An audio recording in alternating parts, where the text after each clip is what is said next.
one. In Kiev, he remembered. How honest and heroic their ancestors were back then.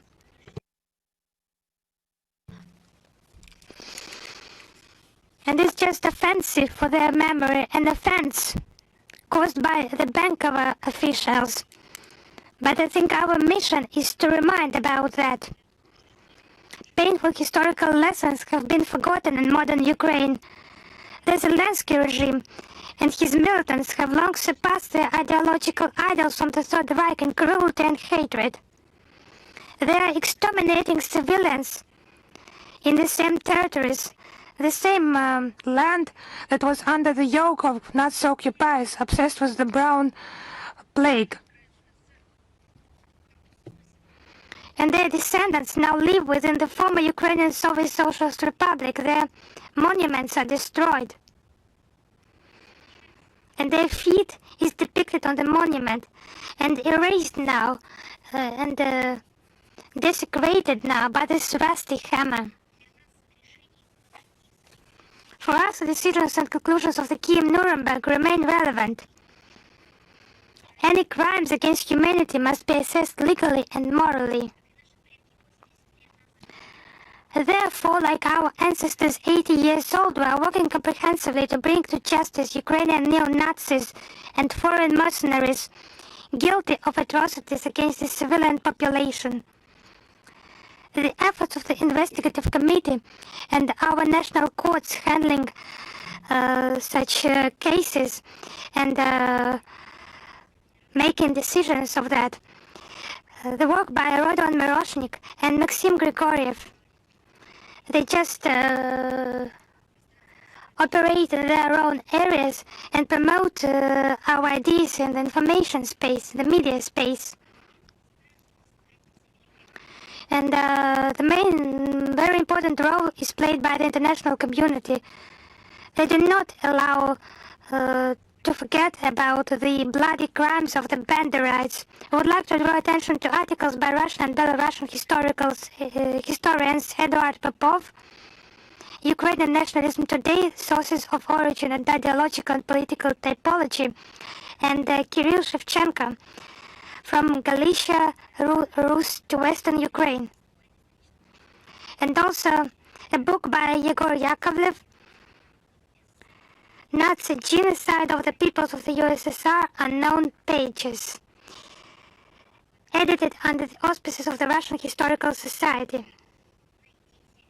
And I would like to add by myself, do find the links to the relevant material, the text version of the Today briefing, and please find the coverage of the cinema chronicle of the Nuremberg Tribunal, the tribunal over the Nazis. This testimony exists. This documentary coverage, for example, by Dina Pronicheva, who survived in the Babi Yar tragedy and found the force to become to testify about the crimes of the Nazis on the territory of Ukraine. If you have not seen this coverage, your life will no longer be the same. It will be a shadow of horror of the tragedy, and on the other hand, of the courage and persistence of those who lived through that hell and found the forces to condemn those criminals, and then who have lived a dignified life. And it will be a shadow what is done with their memory today in Ukraine. Those who are ready to sell everything, mother and father, grandfather, brothers and sisters, everyone. The main thing is unclear for what. Maybe not for money, but for the loyalty of this process of dehumanization. Now have a look. It's a different topic. It's not about history, it's about modern days, but it's connected with what is happening today in Ukraine. The Nord Stream, The Western countries, they do not abandon attempts to avoid responsibility for the bombing of the Nord Stream gas pipelines in the Baltic Sea. In January this year, Germany, Denmark and Sweden circulated a letter at the UN Security Council on the progress of the investigation and the sabotage. The document notes that in December 2025, Ukrainian citizen Sergei Kuznetsov, suspected of committing the terrorist attack, was extradited to Germany from Italy. So it's a long-known fact. The arrest of Ukrainian intelligence officer Sergei Kuznetsov on suspicion of involvement in the gas pipeline bombings. Once again, this letter claims direct quotation, impartiality and independence of the German investigation. The idea of this entire letter is the principles of the rule of law and Berlin's commitment to upholding its national obligations.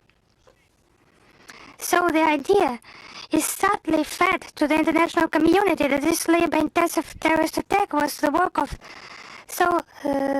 such self-taught divers. You don't need to be an expert to realize the absurdity of such a letter and all its talking points, because such act of sabotage, amateurs are not capable of that. So that's what Western intelligence agencies are trying to invent. There is also a version of American journalist Seymour Hersh, according to which the mining and bombing of the Nord Stream pipeline was carried out by Western intelligence agencies under the cover of NATO naval exercises. So maybe this investigation by Berlin maybe has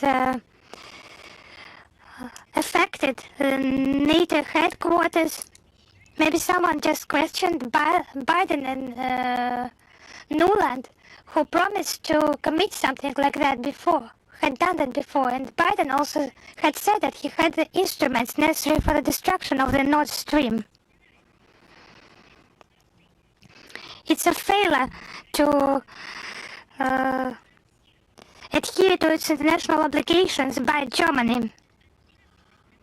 And Denmark, Germany and Sweden, they have an obligation to investigate this terrorist attack in good faith. It has made a lot of harm to the economy and the ecology of the region. However, Berlin, Copenhagen and Stockholm consistently avoided any cooperation with Russia in establishing the truth. Moreover, the latter two countries at one point completely abandoned their national investigations. Allegedly, nothing could be found. The lack of visible results, they did not hesitate to stop their investigations despite that. And whatever role is given by organizers, like mining and some maneuvers in order to distract and informing of stakeholders during the process itself and on the outcomes, the authors of that letter that just forgot to mention about other Ukrainian suspects, also about Zhuravlov, who was also placed on the international wanted list. According to the available information, he is currently in Poland, but Warsaw categorically refuses to extradite him to German justice, violating international obligations, not to mention Ukraine, that is literally a safe haven for those divers. We will just continue to seek the truth about Nord Stream explosions, including measures by Russia at the UN Security Council. No destructive steps by Westerners will shake our resolve to ensure justice, and sooner or later those responsible for this act of sabotage will be brought to justice. The situation in Moldova.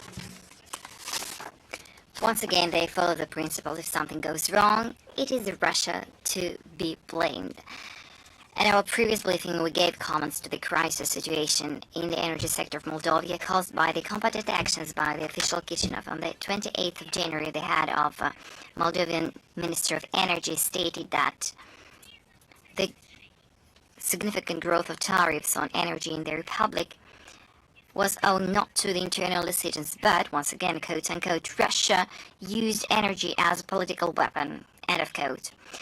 Moldovan authorities seem to have forgotten that in December 2022, they solemnly announced their rejection of the Russian gas. Once again, another quotation, now Russia will not have any tools to blackmail us. And once again, in Chisinau, we hear about some kind of energy weapon of Moscow. Well, it seems to me that you have reached all your objectives, let's say approximately 4 years ago, or isn't it so? Please try to be clear about whether this weapon exists or not.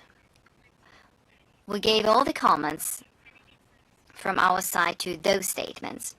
As long as we're talking about energy, let me remind you that all the industries in Moldova were established under the Soviets, the time that they hate so much, that they like demonizing. I'm talking about authorities, not about citizens. After the Great Patriotic War, the energy system of Moldova was built from scratch in record times. In 1948, compared to 1940, electricity generation grew by 39-fold. Less than 3 years passed after the end of the Second World War. Imagine starvation, damage, destruction, so many wounded, so many challenges. But at that time, the Soviet authorities had electricity generated in Moldova 39 times more than in the pre-war period. The commission of a powerful Moldovan water power plant and the first and the second power plants and many other electricity generation plants allowed for a 25-fold growth of electricity generated. Moldova not only had electricity for industrial and household needs in the country, but it also supplied energy to neighboring states, including Ukraine and Bulgaria. In terms of electricity produced per capita, Moldova left many developed countries behind. Another case in point, educational system. The USSR left to Moldova as a legacy its educational system, the system of primary, secondary and higher education built from scratch. According to the open sources, during the last 5 years, Moldovan authorities, under the pretext of optimizing them, closed over 200 schools and gymnasiums. As a result, the youth see no prospects to get a decent education at home and fleeing the country en masse. It is not that we are desirous to speak about Moldova, but we have to respond to their statements. So let us continue. The accumulated inflation rate between 2021 and 2024 reached an unprecedented level of 66%. In 2025, approximately 80% of new loans were allocated to cover the national debts of the country, and the so-called euro integration de facto led to a collapse of the system of state enterprises. According to the register of public property, by the beginning of 2025, only 45% of public enterprises were active, and 25 of them were non-solvent. That is the reality of the former prosperous Moldavia. Why? This is the outcome, the result of the Russophobic sentiment imposed by the West. That is the ticking bomb. Another topic, partial repeated election are planned for the 9th of February. This is a blatant mockery at the electoral rights of the citizens. Before that, there was a legitimate interference into the judicial and legal branches of power systems of Bosnia and Herzegovina. In November 2025, a close ally, Sinjar Karan, won elections. It was not okay for Western Israel of crude manipulations and pressure in Bosnia and Herzegovina. The validation of the expressed will of citizens was undermined under concocted pretext. For instance, that it will sow discord among Serbians. Apparently, the West uses artificial provocations of internal political tensions in order to save its dying colonial power, which is underpinned by the principle divide and rule. We express solidarity with the patriotic authorities of the Republic Srpska, who are opposing firmly and with dignity this external dictation and fight for the rights of Serbians in Bosnia and Herzegovina in light with the principles of the Dayton peace agreements.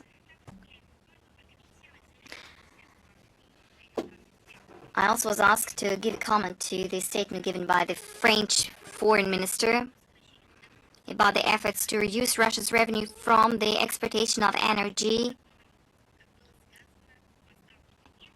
and countering its illegitimate oil supplies. France persists in its attempts to restrict the possibilities of a bilateral trade. That is how we assess this statement by the Minister of Foreign Affairs of France, Jean-Noël Barrot,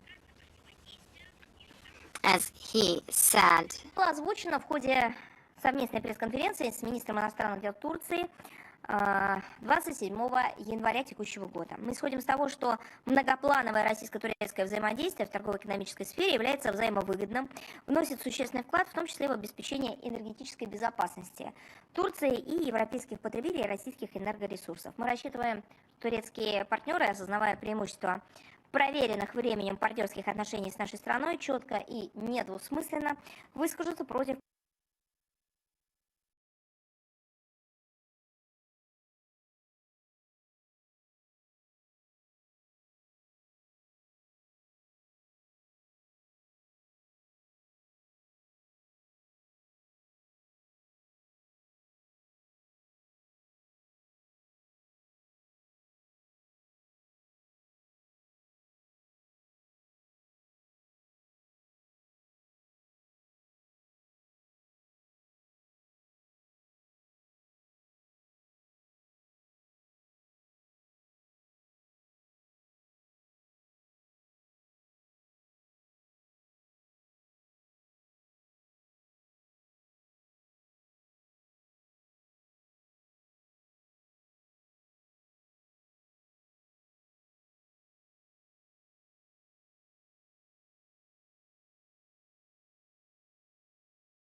ministries of 61 states. In 2025, the International Association of Young Diplomats was presented at the UN during the ECOSOC Youth Forum and a high-level meeting of the 80th session of the UN General Assembly.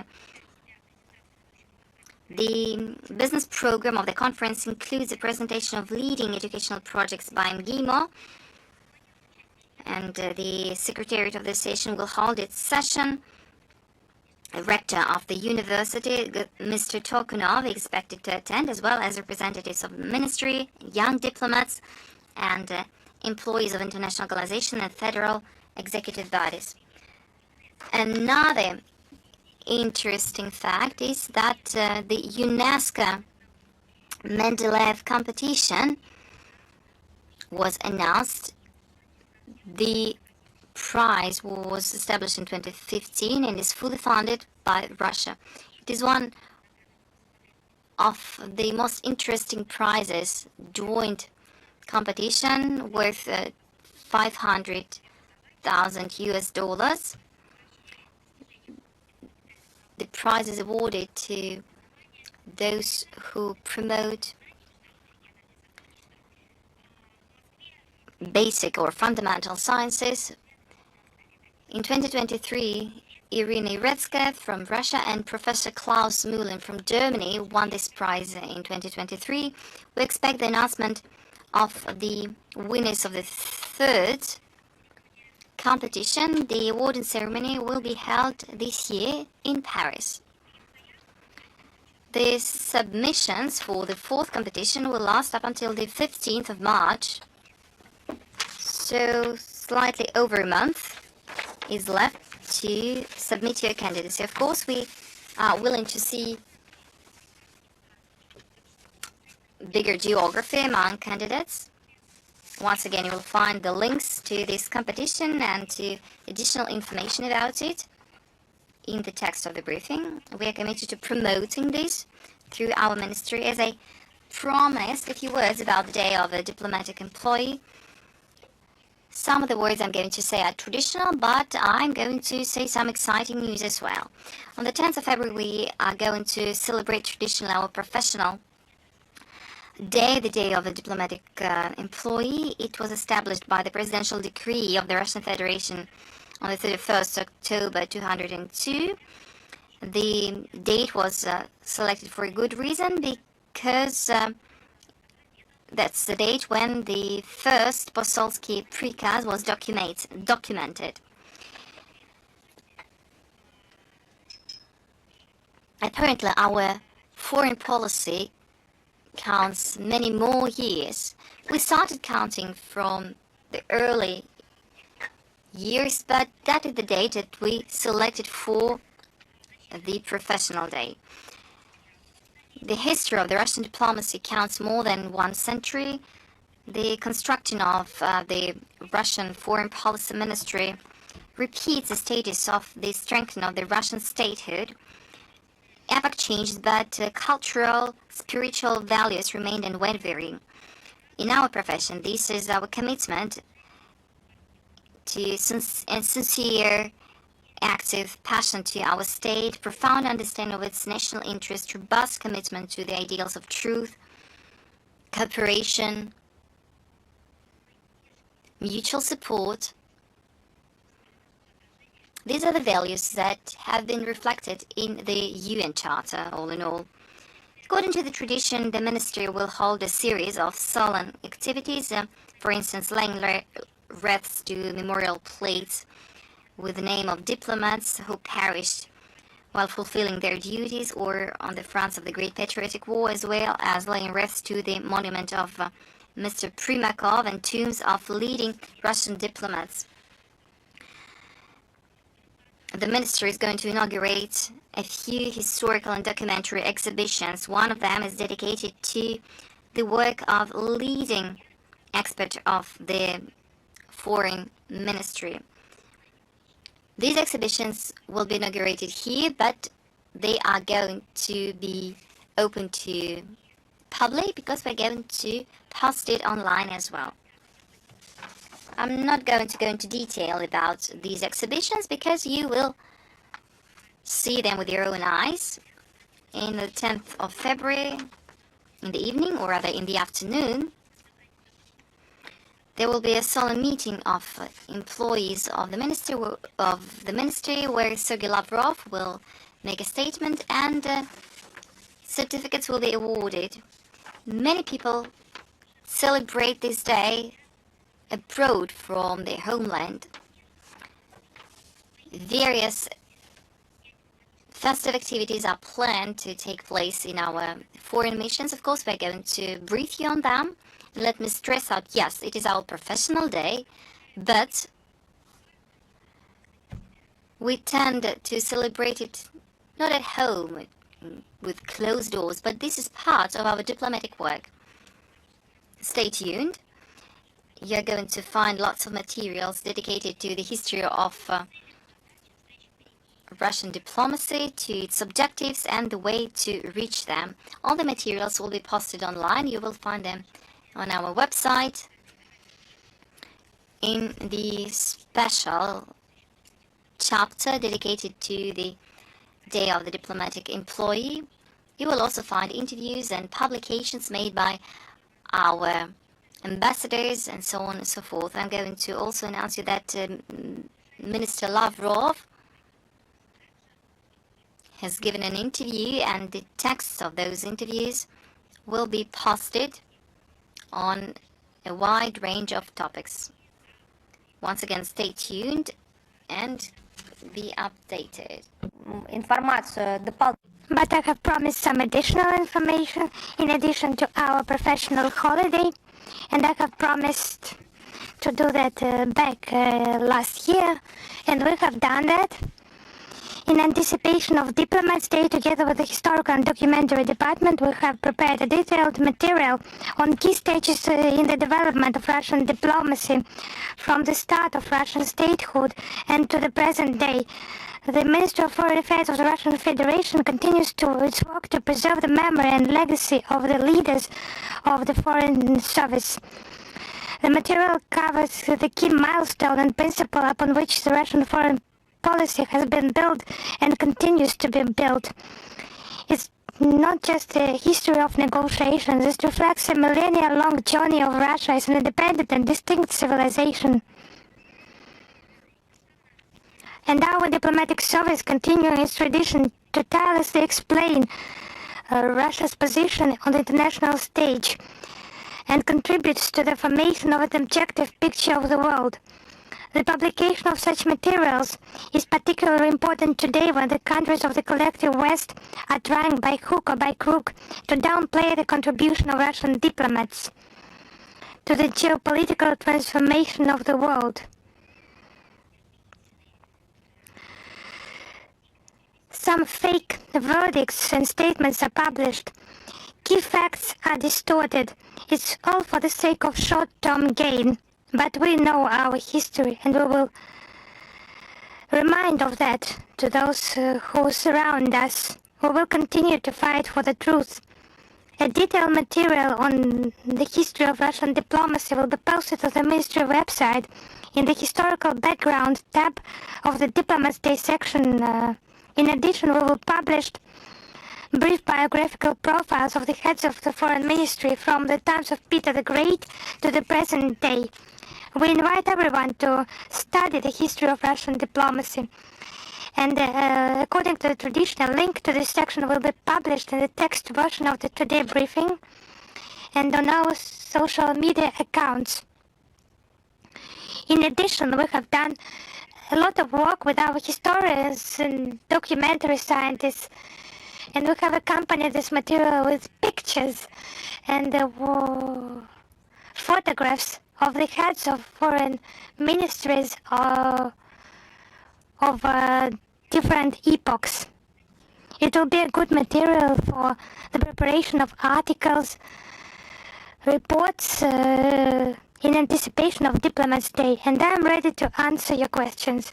Is international life with us? Yes, hello, Madam Zakharova. At the end of January, just several days ago, several high-ranking office of the French Ground Forces Command, as it is reported, thoroughly studied the experience of historical battles by conducting a commander staff exercise using the Battle of Moscow simulation. So, as stated in this press release, French officers and staff members mastered troop command techniques in large-scale conflict conditions. How would you comment on this type of games organized by the French military? Indeed, I have seen these materials in the media. There were debates online. As we can make a conclusion from the publications in French sources, it refers to the exercise held on January 26-29 this year at the Gaming Bureau. It turns out there is such a bureau of the Prospective Combat Operations Command of another exercise where ground forces, staffs and units, as stated, it's a quotation, were introduced to the culture of tabletop wargaming. Based on the example of some games, one of which is Battle for Moscow, which was created in the 1980s back then. It is difficult for us to assess the practical benefit of such exercises. Certainly the defeat of the Nazi hordes near Moscow in 1941-1942 is closer to the present than Napoleon's army crossing of the Berezina in 1812. Or say the Battle of Poltava in 1709. However, each of these victories of Russian arms should firmly imprint in the collective memory of Europeans and just inflict ultimately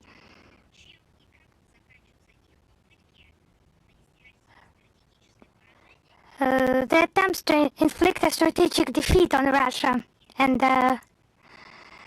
to conquer, as they dream, to conquer Moscow. But the European ruling circles, they have extremely short memory. Maybe it has been erased, maybe reformatted, maybe it's time to talk about historical dementia. One can only hope that the French military will draw the right conclusions from studying the results of the Battle of Moscow. Thank you very much. Is RIA Novosti with us? Yes, hello, Madam Zakharova. Christina Rodriguez, RIA Novosti. We have one question today, if you allow me. I would ask you to assess the situation in the Serbian province of Kosovo following the snap parliamentary elections held there at the end of last year. You know, despite attempts of authorities of the so-called state, as they call themselves, the state of Kosovo, to demonstrate some kind of democratic process, the situation continues to deteriorate in practice. The ruling elite's success in the recently, as they call them, parliamentary elections, the Pristina administration is accelerating its efforts to purge the province of the Serbian population. That's the right name of what is happening there. In violation of all applicable procedures, the Serbian least political party was stripped of one parliamentary seat, and it's just a violation of the rights of the Serbs. The so-called Prime Minister, of course, allegedly Prime Minister, ultranationalist Albin Kurti, he announced the implementation starting from the 15th of March of the so-called foreigners law prohibiting anyone, prohibiting the stay to those who do not have citizenship or some permit document. So Serbs living on the historical territories, they are declared actually outsiders.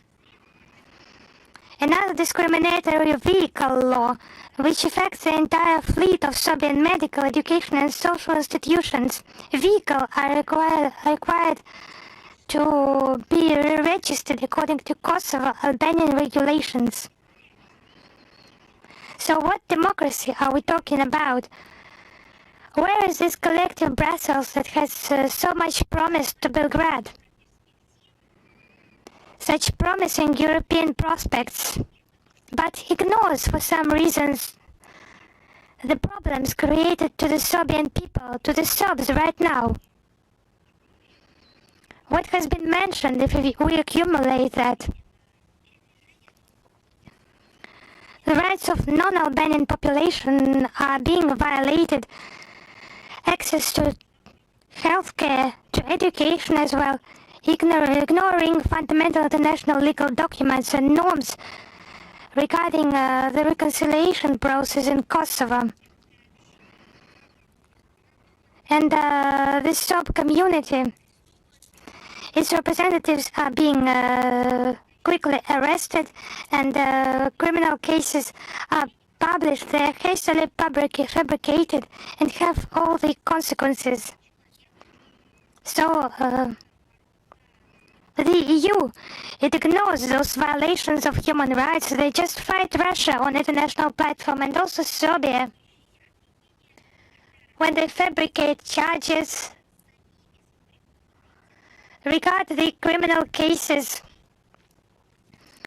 invented by themselves. Now they ignore the suffering of people to whom they have promised a bright future. It's a rampant nationalism that is personally fanned by Alban Kurdi. It's overlooked by the European Union, but it has committed to coordinating diplomatic efforts in Kosovo. It is either incapable or unwilling to act. It's just dirty aspirations, hypocritical and deceiving. What the EU has done in order to involve Serbia in the orbit of its interests and to fail to meet the obligations to comply with what has been promised. Now we note Belgrade's response to anti-Serb provocations. Yes, it's becoming more and more difficult to do. But Belgrade, its actions are based on UN Security Council Resolution 1244, leaving room for dialogue with Pristina. The Security Council decision provides every opportunity to normalize the situation in the province, ensure sustainable peace, and ensure the rights of all peoples residing there, while other participants in the process boasting of universal European integration instruments as a way to resolve those problems. They have chronically and consistently failed, all those instruments, and all the promises turn out to be false. Thank you very much. Is Xinhua with us? Yes, hello, Madam Zakharova. Xinhua correspondent is here. During a recent visit to China, the Secretary of the Security Council, Sergei Shoigu, criticized Japan's remilitarization. What are the dangers of these in the condition of the crisis, security crisis, and which measures are to be taken for deepening strategic cooperation between China and Russia in order to jointly address global and regional challenges? Thank you. We have repeatedly stated that Japan is moving toward remilitarization, and our Chinese friends share this assessment. They are concerned about the current policies by Senai Takaichi cabinet, including regarding Taiwan. We continue to closely monitor the situation and reserve the right to take the necessary measures to prevent damage to Russian interests and security in the Asia-Pacific region. What is well known in China and in the world in general, Russia and China are consistently strengthening foreign policy coordination, which is a crucial component of the Russian-Chinese comprehensive partnership and strategic interaction, and serves as a stabilizing factor in global and regional affairs. Thank you very much. Thank you. Is Sputnik Abkhazia with us? Yes. Hello, Madam Zakharova. Hello. My question is as follows.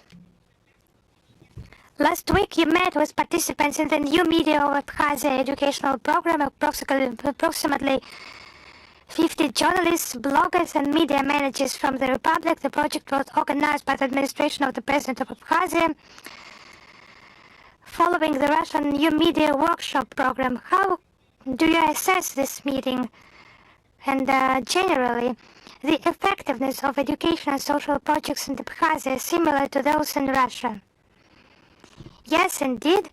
On the 28th of January, at the request of the leadership of the dialogue regions, as part of the new media workshop, we met right here at the Ministry of Foreign Affairs with representatives of press services and media outlets and bloggers from Abkhazia.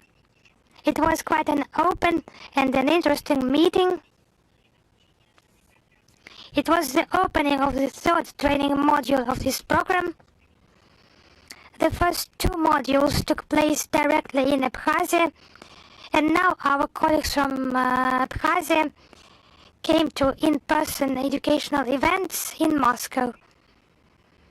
They invited us to the center's base, and we just invited them here in order to show them, demonstrate how we work.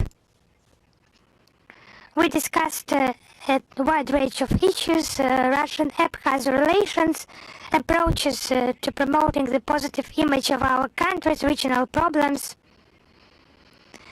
Of course, we particularly focused on historical, cultural, natural and touristic advantages in Abkhazia that annually attract many tourists to this beautiful and hospitable country.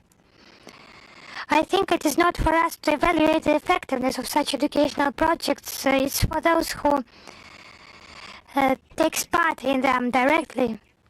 I think it was interesting, and those programs give a wide range of opportunities. And how the participants treat them is a question to them.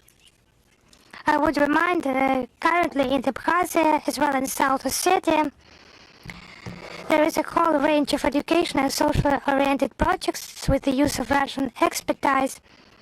We interact with Team Abkhazia and Russia Land of Opportunities organization, the launch of School Navigators project in collaboration with the Rostes Center institution, Knowledge First Education Marathon, and voluntary work of Dobro Center, together with Dobro.rf Association and others.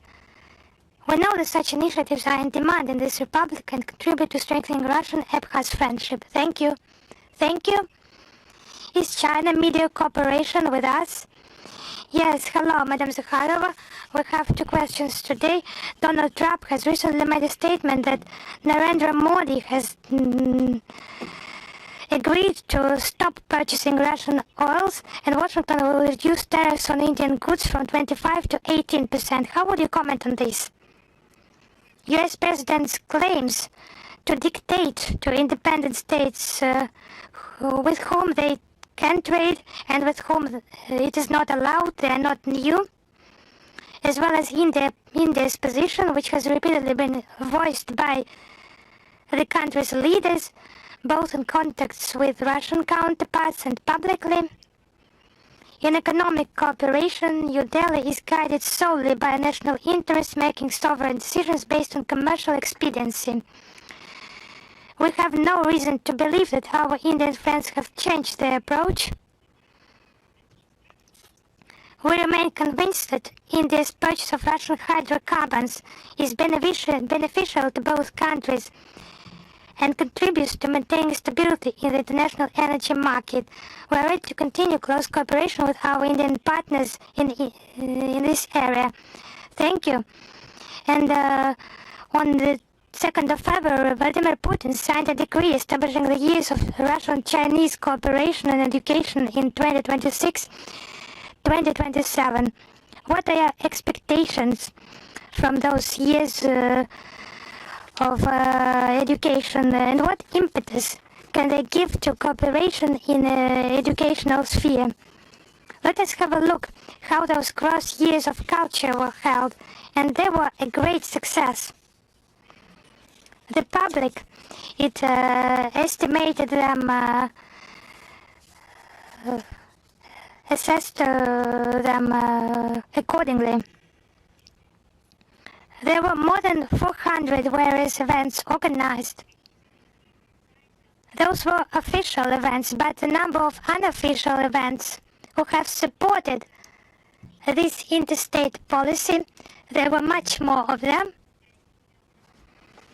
This thematic project has taken bilateral and cultural humanitarian exchanges to new heights, significantly increased their momentum, opening up broad opportunities and establishing direct contacts between cultural and artistic representatives of both countries.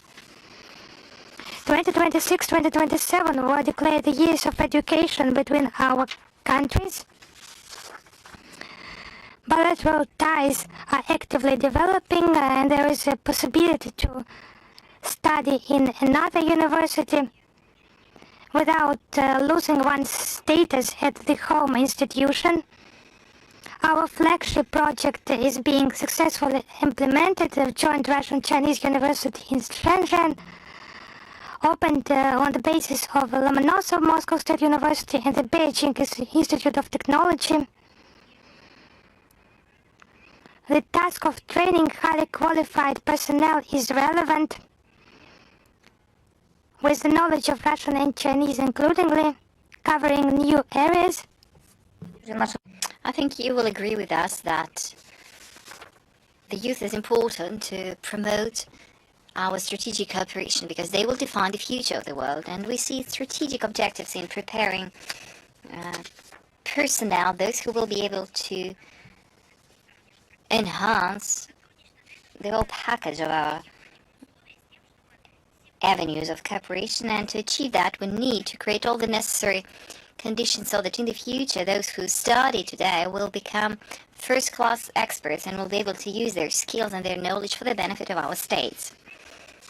Let me add one more comment. Have a look at how the West treats Chinese students.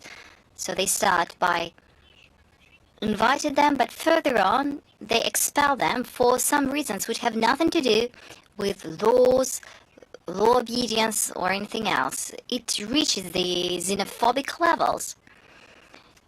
It is not only about Chinese students, it includes students from other states. Students from various states are invited to get enrolled to various curriculum, but further on they are no longer needed, so they turn out to be trapped. They spend their money, they had some ideas for their education, but they somewhere in the midstream they end up being rejected to renew their visa. It is just one example. Sometimes these stories end up with tragedies. I hope that not lives have been traumatized so much, but it is never the case between us and China. We have a respect-based dialogue. We do have some problems which rise on the way, but they are being resolved with mutual respect. And of course, the fundamental knowledge is of high level. Is Reuters with us? Good afternoon, Madam Zakharova. We have a couple of questions to ask you. The first refers to the expiration date of the START Treaty. Well, some say it expires on the 4th of February, some say it expires on the 5th, but do you have a clear information and accurate information about the expiration date? Well, I have something even more exciting to tell you. something which will be useful for you. Soon, a fundamental material by the minister will be published on that issue. We received various questions and the answers will be included into that material. So I would refer you to that material. And I believe that we will simply have to wait until it is published. It will happen today. And here is my second question referring to Iran. Press Secretary of the Russian President Dmitry Peskov said that the topic about the supply of Iranian enriched uranium is has been discussed for quite a long. Can you tell us, are there any talks ongoing about Russia's importation of uranium-enriched uranium to Russia? Well, you know, Russia once suggested to import uranium to Russia, the remnant uranium.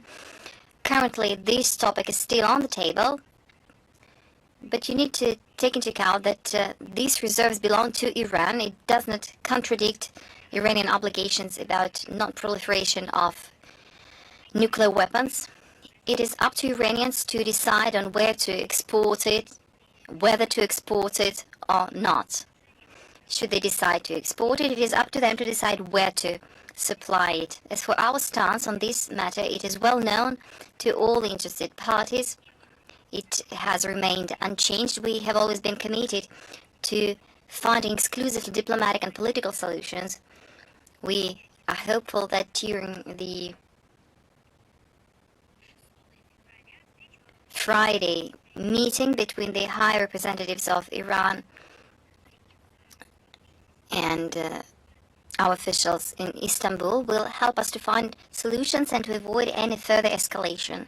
We believe that any pressure exerted on Iran will not result in any positive solutions, and we hope that we will be able to avoid that. Thank you. Do we have Lenta Ru with us? Good afternoon, Madam Zakharova. I have one question. During the last month, U.S. administration have been exerting pressure on Cuba using direct threats of a military force. What is the ministry position on this? And what is the real support that Russia can give Cuba? Well, the Minister of Foreign Affairs of Russia, Sergei Lavrov, gave comments repeatedly on that topic. There were also comments published on the 31st of January. There is one thing I would like to stress, that the strategy of pressure on Cuba has been used by Washington for decades continuously. It aims at the economic asphyxiation of the country. No one hides it. The position of Russia remains unwavering. Unilateral sanctions against sovereign states are intolerable because it goes bypassing the UN and other charter provisions. We resolutely condemn any illegitimate sanctions against Havana. We are convinced that despite these obstacles, Cuba will persist in its economic development in relation with other states.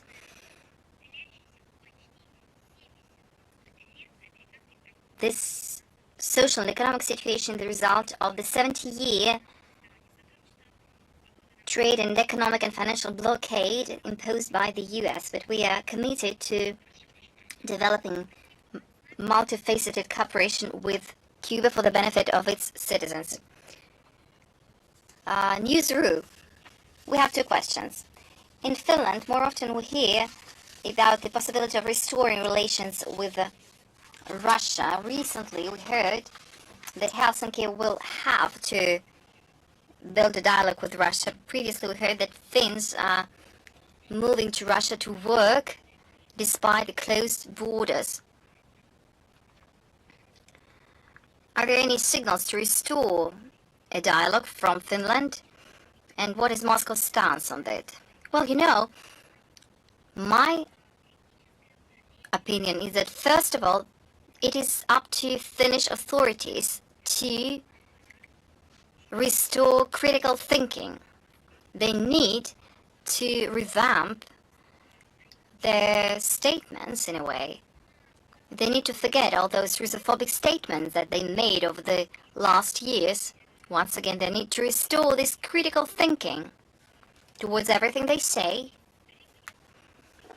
And somehow this has to be linked to their mouth to avoid all those hideous statements that they produce. I hope that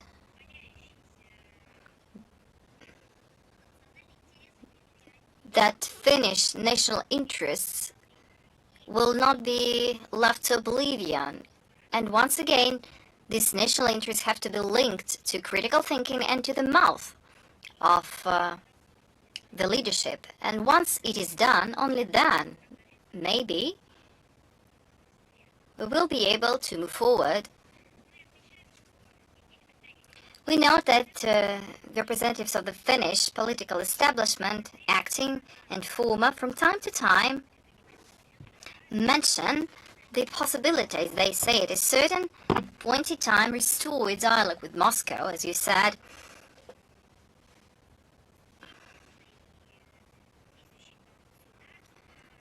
The head of the government, Alexander Stubb, and Vladimir Kiviniemi, and Prime Minister of Finland, made such statements. Very often, such discourse is given with some conditions. For instance, the ending of the Ukrainian conflict, as if it was not their project. They say that even after the solution is found, the relations will not come back to the previous level. Well, here I would address them to the statement by the Russian leadership. They tend to use business as usual, but it will never be as it used to be, because they were those who undermined trust and confidence. And they did so much mess that it will never be able to have business as usual. For us, such statements by Finnish officials is the recognition that the policy of isolating Russia leads to a stalemate. At the same time, no practical moves to normalize bilateral relations undertaken by Helsinki are noted here.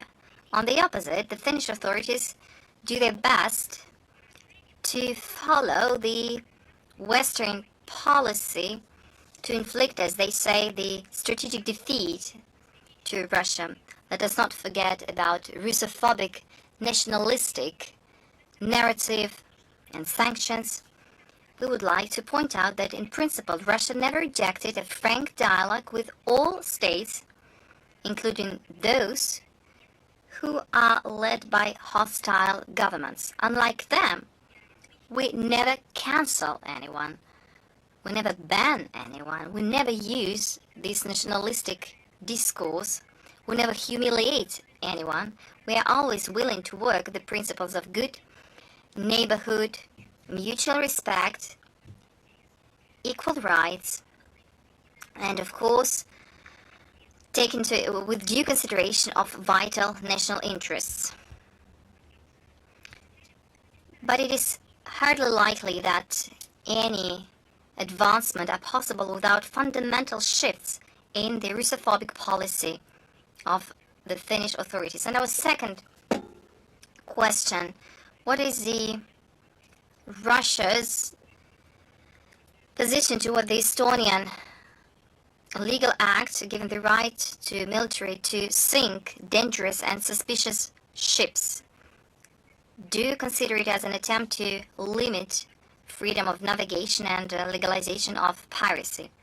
Well, it brings us back to the April 2025, when the Parliament of the Estonian Republic adopted a law according to which the Estonian defense had the right to use force in regard to civil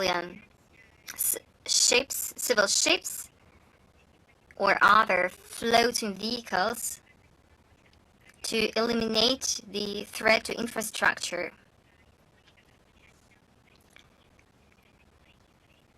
These powers include the Baltic Sea, internal waters, territorial sea, and exclusive economic zone of the country. But according to the international law, it does not belong to the coastal state territory. Let us not forget about the UN clause. Once again, it is universal in application. Our position hasn't changed. Once again, Westerners are willing to use the international law to serve their vested interests in violation of the international law. These are absurd attempts.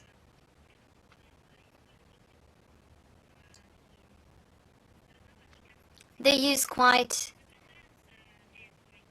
bizarre constructs that they invent without any legal foundation. We said previously that our country is going to respond appropriately to risks and threats coming from Estonia. Estonians do not dare apply this new legislation towards Russian courts, but we call upon states to respect the international law of the sea norms. We are going to monitor the situation closely. Balk News, are you with us? Good afternoon. European politicians dare say more often about the breakdown of the historical memory. For instance, the president of Poland, Karol Nawrocki, condemned the Soviet Union in unleashing the Second World War and in its involvement to Holocaust, thus insulting the memory of Soviet warriors, liberators, and victims of genocide. And Kaja Kallas, the head of the European diplomacy, said that over the last 100 years, Russia invaded more than 19 states. How can we react to such statements? How can we protect the historical memory? Well, we reacted already to statements given by Kallas and by Nawrocki. Well, not all the states managed to get rid of their Nazi past. In the last years, more often we face the historical aggression, or rather historical dementia. We hear the growing war against monuments and memorials erected in honor of warriors with Nazism. We see memoirs being published where actions by those condemned by the Nuremberg Tribunal are glorified. Clearly, this brings us back to what we have been saying for many years about the history being distorted, being disfigured in order to rewrite it and to bring down monuments to the real heroes and to erect monuments to criminals. These actions cannot be justified by whatever objectives, geopolitical objectives. Such activities, sometimes with connivance or with support of the official authorities, play into the hands of those who glorify racial purity and racial or ethnical discrimination. But let us once again remember what kind of example it sets for the younger generation. It is encouraging that many states, like Russia, condemn such manifestations.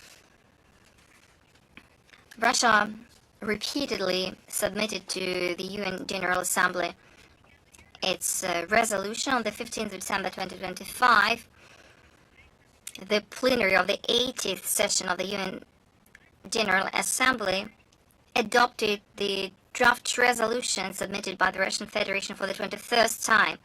119 states expressed their support to the resolution. It is noteworthy that European states prefer to abstain from voting on this initiative, and the US delegation, who put to a vote our project under the pretext of caring for the respect for the freedom of peaceful assembly and association and the freedom of opinion and expression, they did not hesitate to justify their position in order to promote notorious revisionist approaches to the Second World War, including the thesis of the equal responsibility of two totalitarian regimes for the outbreak of the war. Once again, it is not about political correctness, not about manifestations of the freedom of opinion, but it is about falsified results of the Second World War, about the desire to rewrite the history. Absolutization to the right to the freedom of expression and freedom of assembly and associations contradicts the spirit and letter of the International Covenant on Civil and Political Rights and the International Convention on the Elimination of All Forms of Racial Discriminations.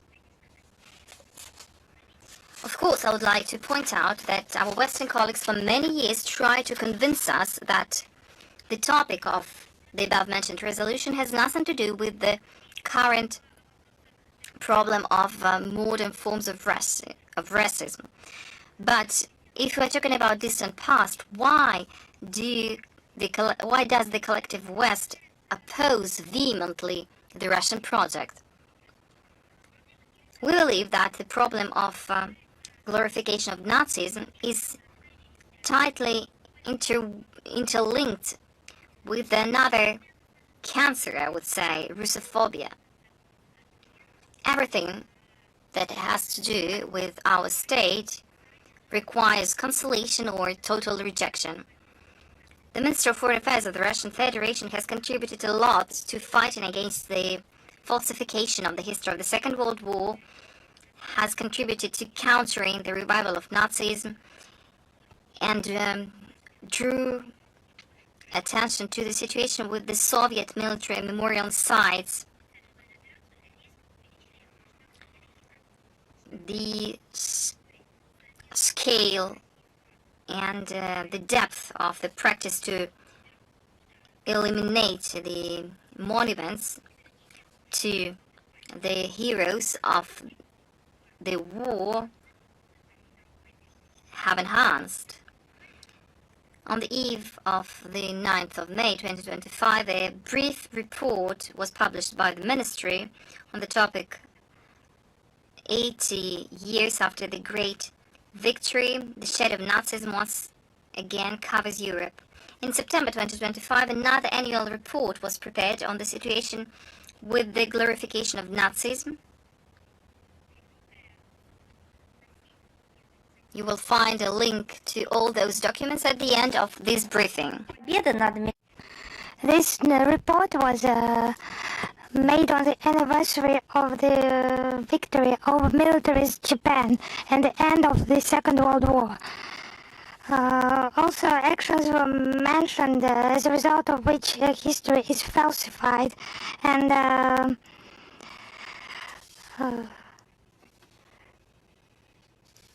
it's about participants from Italy, Germany, and Japan, with the mention of the Nazi regime and the situation in the 1930s and the revanchist ideas. So that's our reply for the attempts to falsify history and change the outcome of the Second World War. So we remember the crimes of militarists and Nazis, and the work will be continued. Thank you very much. Thank you. Izvēle, ko das.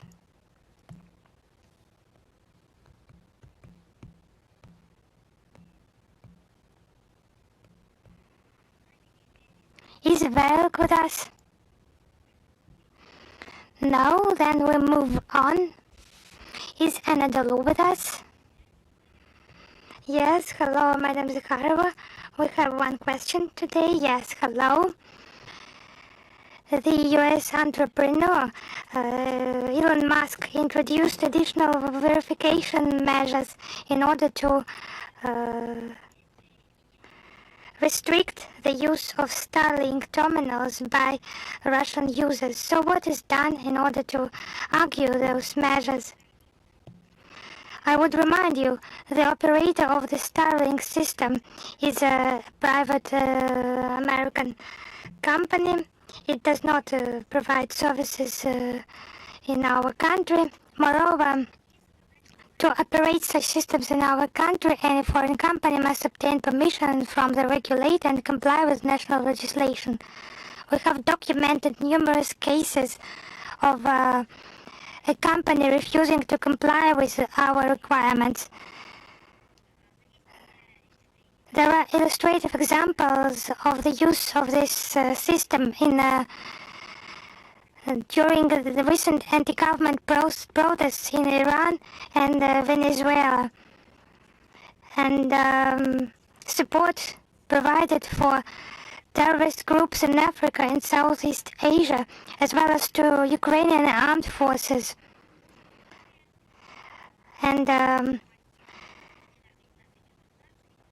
we initiated the holding of an area formula meeting, an informal UN Security Council meeting on this topic on the 29th of December 2025, and reaffirmed the need for low-orbit satellite internet system operators to respect the legislation of national legislation of the states in whose territories they provide their territories. Thank you. Is the Voice of the Fatherland with us? Yes. Anastasia Abramova, Voice of the Fatherland. We have two questions today. The first of them, recently Andreas Prutz made a speech in the Latvian Seima. He stated that Latvia must take the lead on issues of holding Russian trade in the Baltic Sea. How would you comment on his statements? We actually daily comment on statements by various Western figures who just make empty statements wearing some glasses of their own. Usually the Russian Ministry of Defense makes comments on this matter. You can approach them for comments. If you need our assistance, we would provide it. Thank you very much. My second question. Prime Minister Mikhail Mishustin announced the completion of a significant number of tasks under the Union Treaty with Belarus, strengthening independence from foreign supplies in industry and creating a unified economic space.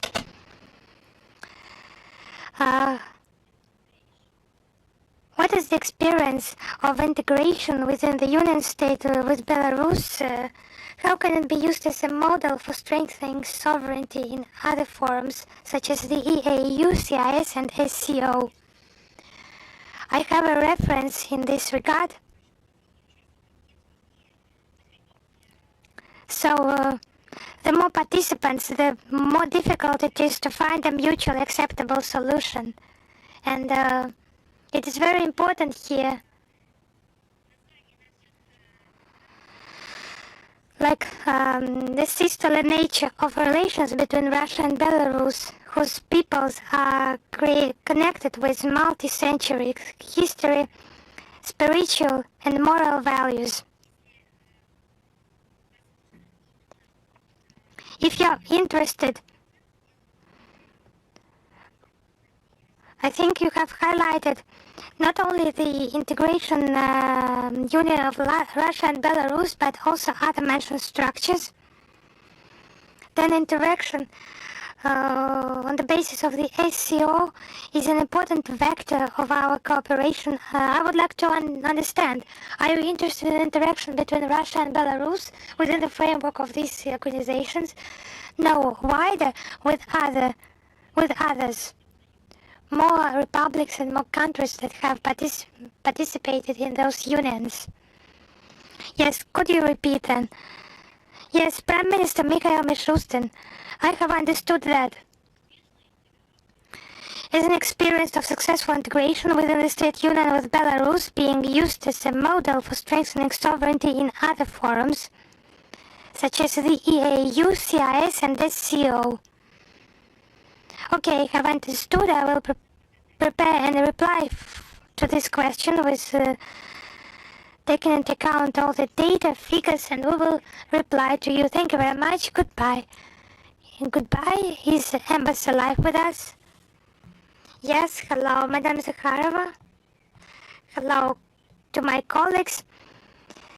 I represent the Embassy Live media outlet, and I have two questions. The first one, on the 29th of January, the UN Civilization Alliance Forum was held. How do you assess those actions and what are the approaches of Russia on this important international platform aimed at intercultural and interreligious dialogue? I would remind that Russia was one of the founders of the UN Alliance of Civilizations established in 2005, and our country is a member of its group of friends. We view the Alliance of Civilizations as a promising platform for expanding inter-civilization and interreligious dialogue.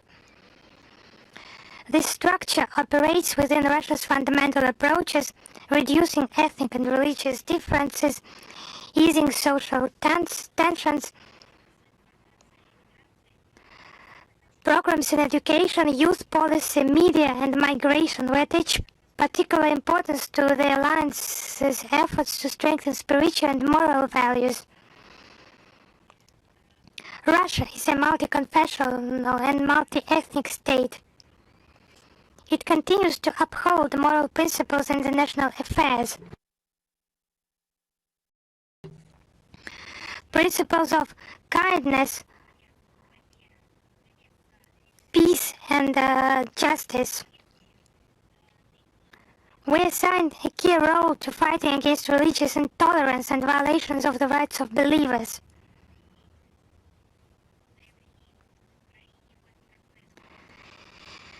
Such actions have been particularly destructive on the territory of Ukraine, whose authorities have systematically persecuted the canonical Ukrainian Orthodox Church. Such actions undermine the foundations of interreligious dialogue, create the basis of such a total not only intolerance but hatred. Basis for social conflicts, contradicts international obligations. We hope that the Alliance will continue to expand its constructive activities. We are ready to provide every possible assistance in realizing its potential and deepening cooperation in achieving peace and harmony among civilizations. Thank you. And our second question. On the 29th of January, President Vladimir Putin hosted a visit of Sheikh, the Emir's Sheikh in the Kremlin. And the parties discussed international situation and the situation in Ukraine.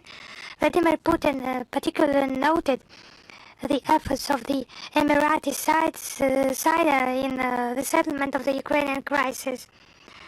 So, what agreements have been reached? Have there been any agreements of mutual support in the context of the Ukrainian crisis? So I would know that traditionally the presidential agenda is commented by presidential administration, and there is a relevant material on the Kremlin website already. Thank you. Is author I with us? Yes, hello, Madam Zakharova. Ruslan Pankratov, author I. Taking into account a full ban of the European Union on Russian LNG imports by 2027, how far as a practical reorientation of Russian gas supplies and oil to Asian markets has gone, including Southeast Asia, India and China. And does the Russian Foreign Ministry see a need for political insurance for these energy routes through new agreements within BRICS and the SCO? But you see that as of today, the destructive actions by European countries and NATO countries have turned energy space, energy markets into an arena of confrontation globally. And the sphere of such tough, fierce, non-competitive but aggressive aspirations and lead to the destruction of established resource supply chains. Clearly, the EU's primary goal is disrupting the functioning of the Russian economy and inflicting a strategic defeat, as they call it, on Russia, and not their own profit. For example, in prices, it's just a classical story of harming someone else just because they're angry. And we have caused such emotions for our entire life.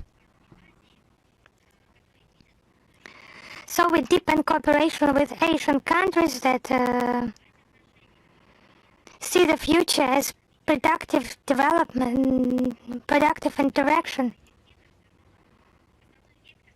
And our country has effectively shifted its primary supply vector of gas, has found a source of growth in the East. Our closest partners are from the EU, CIS, BRICS and SCO countries. So our agreements are bilateral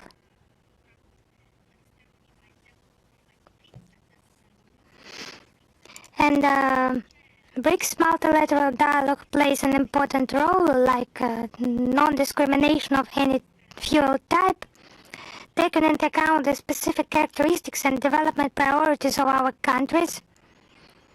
It is reflected in the relevant statements by BRICS leaders and ministries.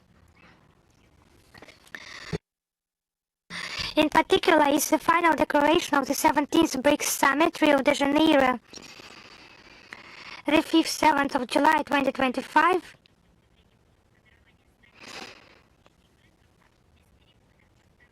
Socio-economic development and national security are emphasized, as well as the need to strengthen it by creating stable energy markets and uninterrupted energy supplies from various sources and ensuring the resilience and protection of critical infrastructure. Last year, the BRICS Energy Cooperation Roadmap for 2025-2030 was adopted.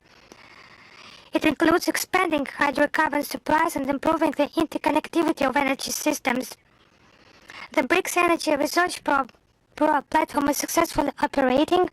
Within the Shanghai Cooperation Organization, a collaboration mechanism was established in 2021, the meeting of energy ministers of member states. Significant work has been carried out to coordinate partners' approaches to this highly sensitive issue in international relations.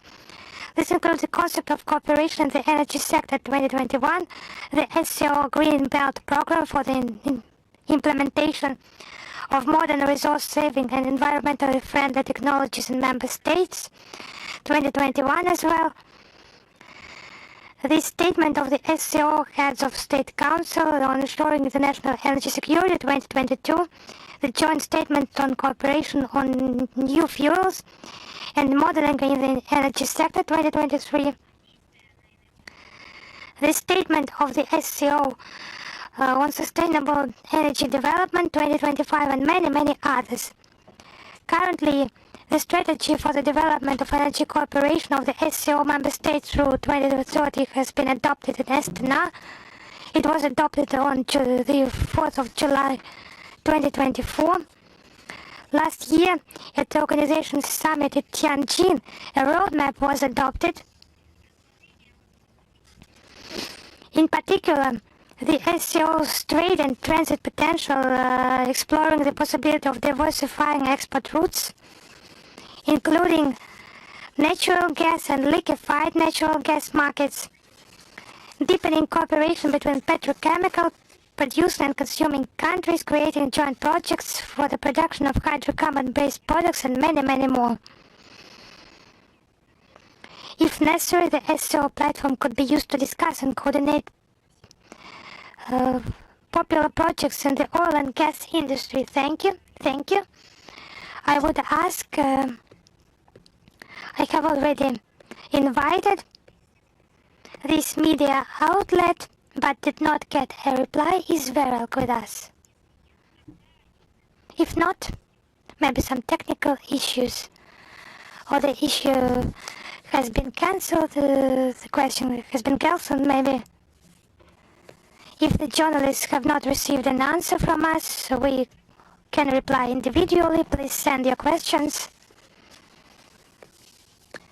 And the questions I have already mentioned, we will prepare additional materials. You will get your reply in the nearest time. Thank you very much. I would like to draw your attention for the second time that very soon the interview of Sergei Lavrov, Russian foreign minister, will be published to RT.